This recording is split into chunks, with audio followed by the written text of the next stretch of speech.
사무엘하 23장 1절부터 7절 말씀까지 우리 한 절씩 교독하겠습니다. 이는 다윗의 마지막 말이라. 이새의 아들 다윗이 말하며 높이 세워진 자 야곱의 하나님께로부터 기름 부음 받은 자 이스라엘의 노래 잘하는 자가 말하노라. 여호와의 영이 나를 통하여 말씀하시며 그의 말씀이 내 혀에 있도다. 이스라엘 하나님이 말씀하시며 이스라엘의 반석이 내게 이르시기를 사람을 공의로 다스리는 자 하나님을 경외함으로 다스리는 자여. 그는 돋는 해의 아침빛 같고 구름 없는 아침 같고 비 내린 후에 광선으로 땅에서 움이 돋는 새 풀 같으니라 하시도다. 내 집이 하나님 앞에 이같지 아니하냐. 하나님이 나와 더불어 영원한 언약을 세우사 만사에 구비하고 견고하게 하셨으니 나의 모든 구원과 나의 모든 소원을 어찌 이루지 아니하시랴.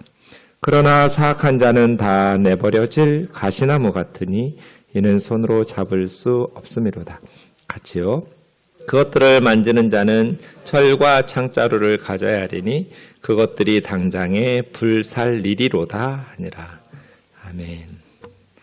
1절에 있는 것처럼 다윗의 마지막 말입니다. 다윗의 마지막 말이라고 했지만 사실은 다윗의 마지막 노래라고 하는 것이 더 좋을 것 같습니다. 죽기 직전에 했던 유언과 같은 말은 아니고요. 다윗이 불렀던 마지막 노래, 찬송이라고 할 수 있습니다. 누구나 마지막 말을 해야 될 순간이 오겠죠? 네, 그래서 하루하루를 허투루 살아서는 안 되겠다는 생각이 듭니다. 지나간 날들은 다시 돌아오지 않잖아요. 우리가 살았던 하루하루 시간들이 쌓여서 우리의 삶이 될 텐데 다시 오지 않을 우리의 인생을 값지게 살아야겠다. 그래야만 마지막 말 할 순간에 후회하지 않겠다. 이런 생각이 드는 것이죠. 네. 누구에게나 다윗의 마지막 말, 이런 말씀과 같이 마지막으로 이제 이 세상에서 말을 해야 될 순간들이 온다면 그때 살았던 지난 삶을 뿌듯한 날들도 있고 후회하고 좀 아쉬운 날들도 있겠죠.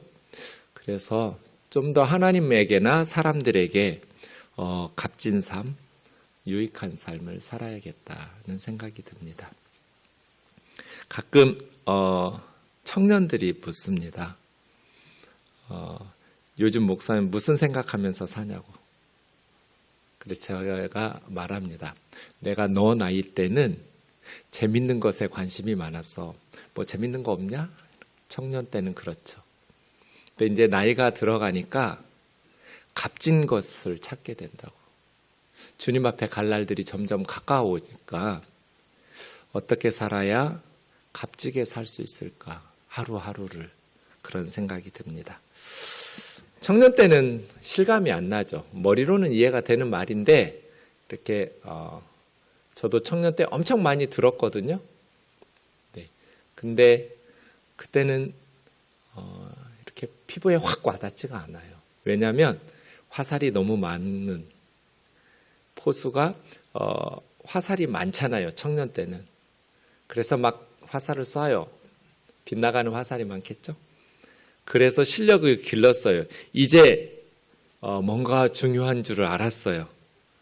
그런데 화살통에 화살이 몇 개 안 남았어요. 인생이 그런 것 같아요.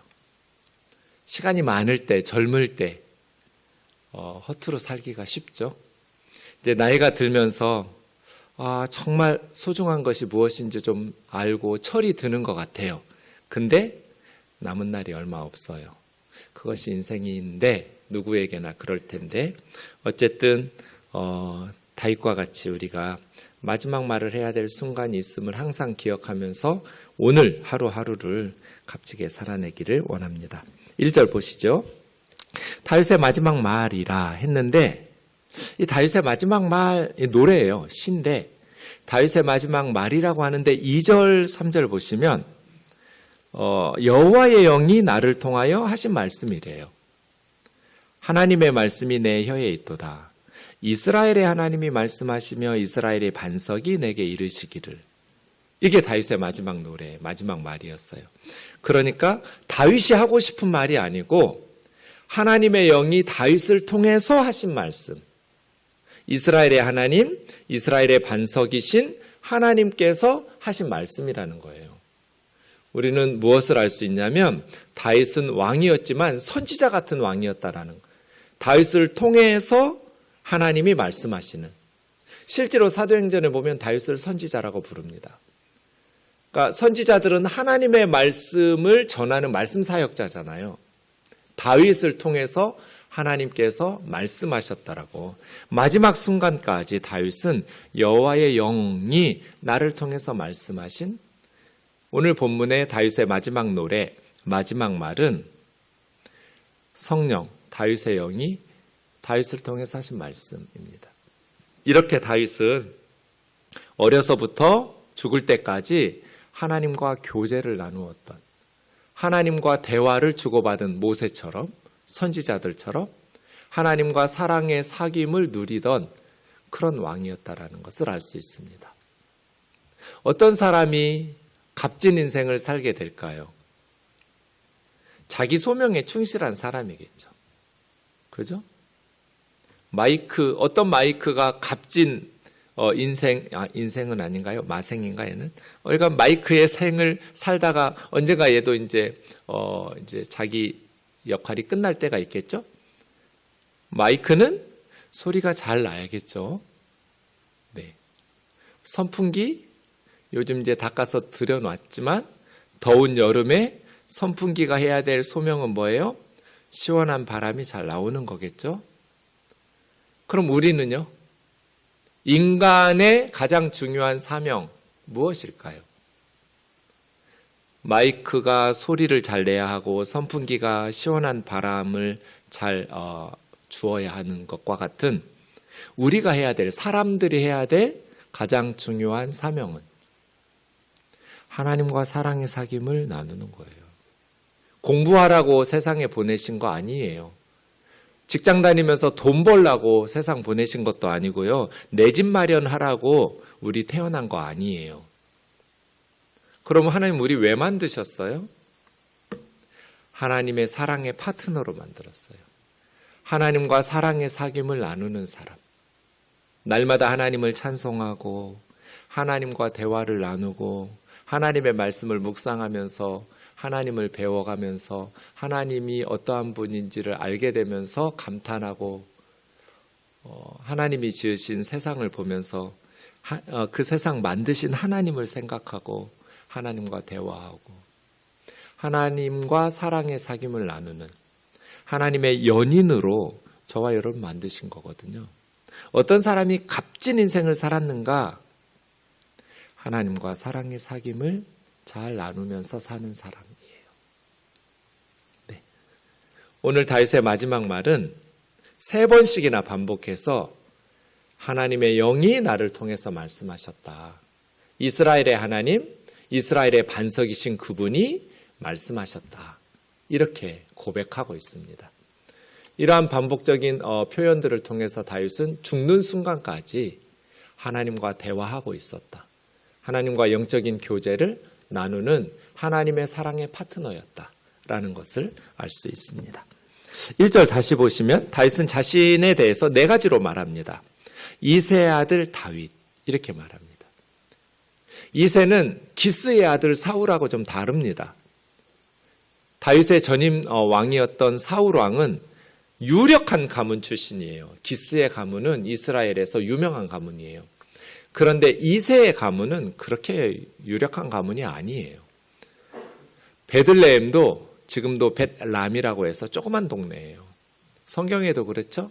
베들레헴 에브라다야 너가 작은 고을이라도, 작은 시골 마을에 그냥 평범한 농부의 아들이에요. 이새의 아들 다윗. 이것은 자기 옛날 생각하는 거죠. 이스라엘의 왕 다윗이 아니에요. 어렸을 때 자기 아버지 벌써 죽었죠. 다윗이 지금 죽을 때가 됐는데. 그런데 과거 옛날로 돌아가면서 다윗은 지금 생각하는 거예요. 나는 이새의 아들. 그 말은 뭐예요? 가난한 평범한 농부의 아들, 보잘것없는 가문의 베들레헴 출신의 목동. 그런데 그런 작은 자였던 다윗을 높이 세워진 자, 이스라엘의 최고가 됐잖아요. 목동에서 왕으로. 높이 세워진 자, 자기 자신을 어떻게 평가하는가가 여기 전 들어있는 것 같아요. 내가 높이 올라간 자가 아니라 이런 능동형이 아니에요. 하나님에 의해서 높이 세워진 자예요. 하나님이 나를 높이셨다고 고백하는 거죠. 물론 다윗도 열심히 노력했죠. 목숨 걸고 골리앗하고 싸우고 전쟁터에서 나라를 위해서 열심히 다윗이 노력했어요. 그렇게 해서 올라갔어요. 그런데 다윗은 자기 스스로 높이 올라갔다고 생각하지 않았어요. 높이 올라가기 위해서 내가 얼마나 노력했는데 이런 자화자찬하는 리더가 아니라 하나님에 의해서 높이 세워진 자라고. 이 차이가 정말 큰 것 같아요. 뭔가 세상에서 성공한 사람은 자기 스스로를 높이 올라간 자라고 생각하기가 쉽거든요. 자기 때문에. 그런데 다윗은 하나님 때문에 나는 높이 세워진 자라고. 이렇게 생각하면서, 그러니 하나님께서 얼마나 다윗이 이쁘겠어요. 다윗은 그렇게 많은 전쟁에서 승리했지만 자기 기념비 하나를 안 세워요. 사울은 기념비 세우죠. 솔로몬도 세워요. 근데 다윗은 자기 기념비를 안 세워요. 왜요? 이건 하나님이 승리하게 하신 거니까. 그래서 전쟁에서 승리할 때마다 하나님 앞에 감사 예물을 드리는 사람이에요. 백성들 앞에서 자기의 공으로 자기를 높이는 리더와 아니라고, 하나님께서 우리에게 승리를 주셨노라고 백성들을, 자기를 높이는 백성들을 만류하면서 하나님 앞에서 겸손하게 하나님께 공을 돌리는 사람, 다윗이었어요. 야곱의 하나님으로부터 기름 부음 받은 자이죠. 그래서 하나님께서 나를 높이셨어요.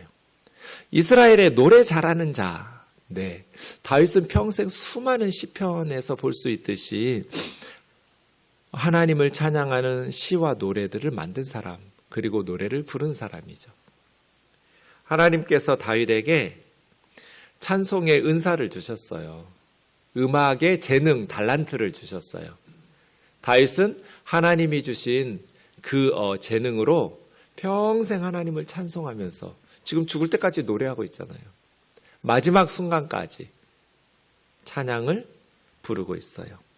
네, 저와 여러분에게 그러한 야곱과 같은 하나님의 은혜가 있기를 주의 이름으로 축원합니다.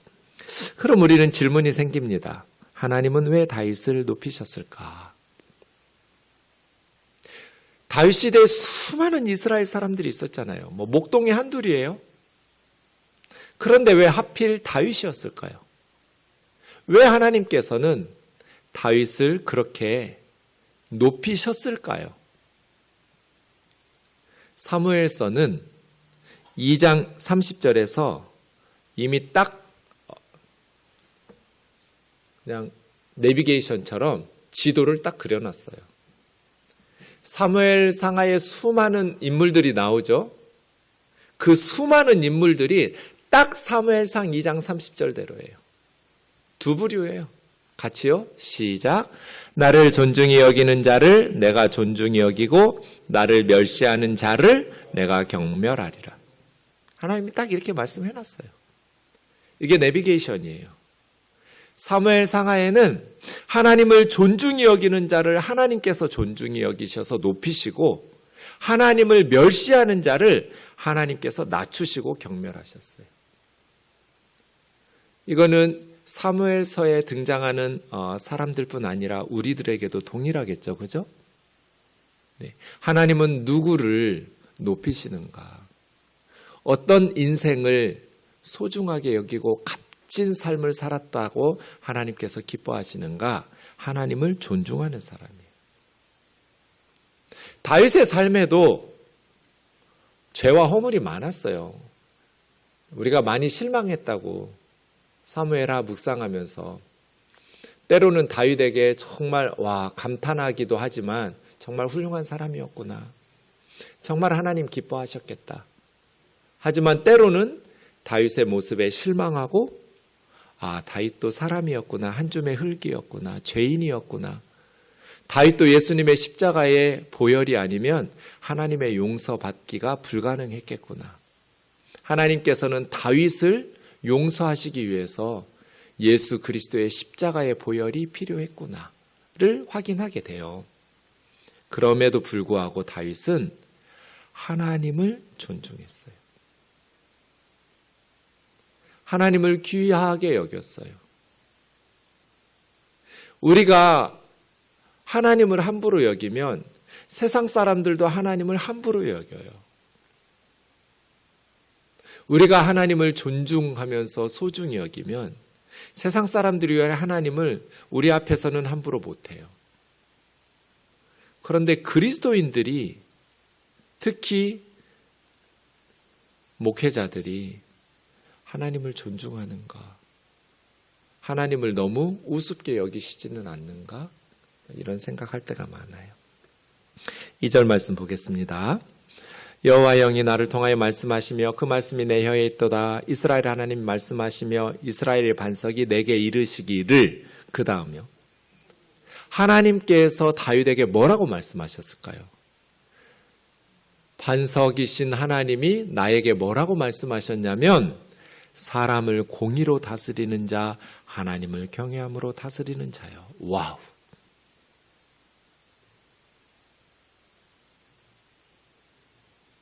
정말 멋지지 않아요?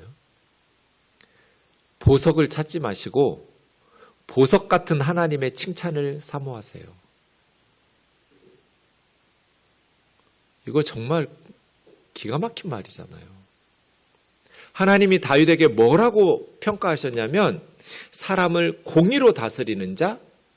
어떻게 다윗이 그렇게 공의로운 정의로운 왕이 될 수 있었어요? 하나님을 두려워하기 때문에.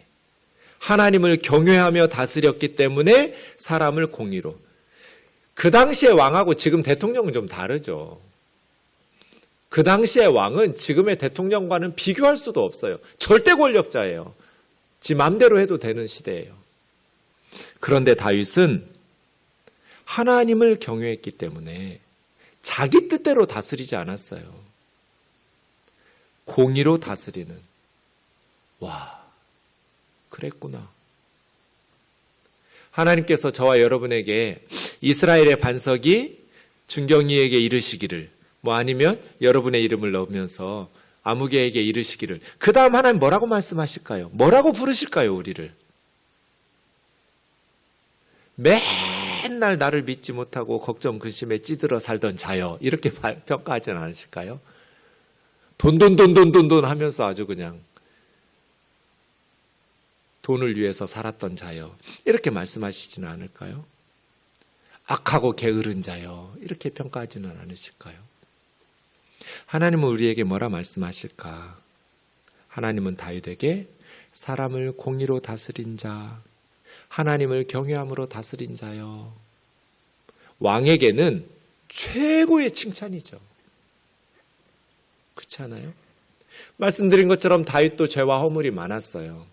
그런데 하나님을 두려워했기 때문에 다윗 정도의 사람이, 나단 선지자가 와서 밧세바와 그 죄를 온 나라와 이스라엘 뿐이에요. 전 세계에 자기가 은밀하게 지었던 죄를 감쪽같이 1년여 동안, 아이가 곧 태어났으니까요, 나단이 다녀가서 몇 달 동안 숨겼던 죄를 들추어냈을 때 그걸 인정하면 자기는 얼굴을 들지 못하고 살아야 되는데 보통 그럴 때 나단을 제거하죠. 입을 막아요. 그런데 다윗은 자기 죄를 폭로하면서 인정하고 눈물로 참회기도 하죠. 이게 뭐예요? 리더다움이에요. 이런 사람이 왕해야 돼요. 자기의 죄를 숨기기 위해서 바른 말하는 선지자를 제거시키는, 어디서 사람을 모함하고 있어 하면서 조용히 감옥에 가두었다가 암살하는, 뭐 그렇게 사라진 사람들이 한둘이에요. 최근까지 이 나라 저 나라 할 것 없이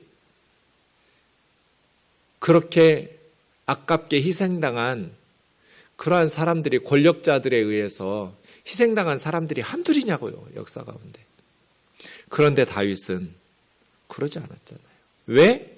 하나님을 경외했기 때문에, 하나님을 두려워했기 때문에 다윗은 자기 죄가 폭로될 그 순간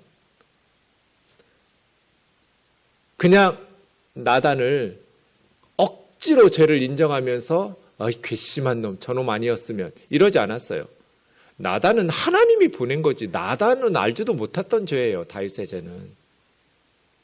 그래서 그렇게 용기 내어서 자기의 죄를 책망해 주었던, 물론 하나님께서 보내셨지만 그런 나단을 다윗은 존중하고 귀하게 여겨서 자기 아들 이름 중에 하나를 나단이라고 짓죠.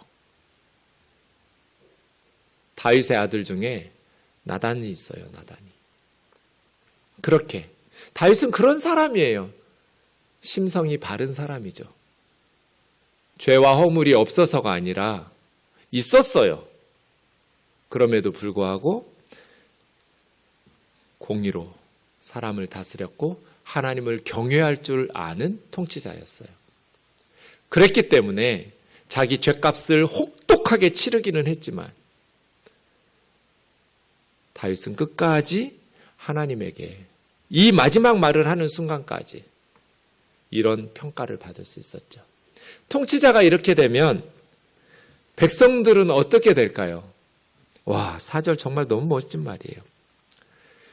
그런 의로운 통치자인 다윗은 돋는 해의 아침빛 같고 구름 없는 아침 같고 비 내린 후 광선으로 땅에서 우미 돋는 새 풀 같으니라고 하나님 말씀하셨어요.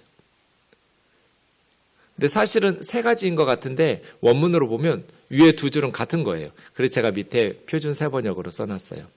구름 없는 아침에 떠오르는 태양의 아침 햇살 같다가, 이게 하나로 봐야 되고요. 그 다음 비가 온 후에 땅에서 새싹을 돋게 하는 햇빛과 같다. 정말 멋진 표현이죠. 좋은 리더는 백성들에게 구름 끼지 않은 아침에, 구름이 진하게 끼면 빛이 나올 수 없잖아요. 네. 구름이 없는 아침에 떠오르는 태양, 그럼 뭐예요? 여러분, 밤에는 무섭잖아요. 저 가끔 새벽에 교회 오는데 이렇게 새벽 2, 3시에 교회 오면 혼자 있으니까 가끔 소리만 나도 움찔하고 이렇게 떨 때가 있어요. 누가 왔나 혹시 이렇게. 근데 돋는 해, 점점 밝아지는, 떠오르는 아침 햇살 같은, 그럼 이제 우리 마음이 밝아지잖아요. 두려움이 사라지고. 아침에 떠오르는 맑은 아침 햇살 같다고. 의로운 리더, 좋은 리더는 백성들에게 구름 없는 아침에 떠오르는 아침 햇살 같아요.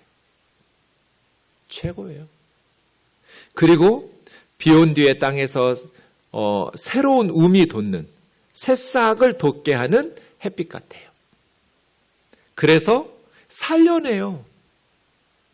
시들시들 시들어가는 사람들, 두려움에 떨고 있는 사람들을 평화롭게, 그리고 생명으로 살려내는 정의로운 리더, 하나님을 경외함으로 다스리는 리더가 아침 햇살 같아요.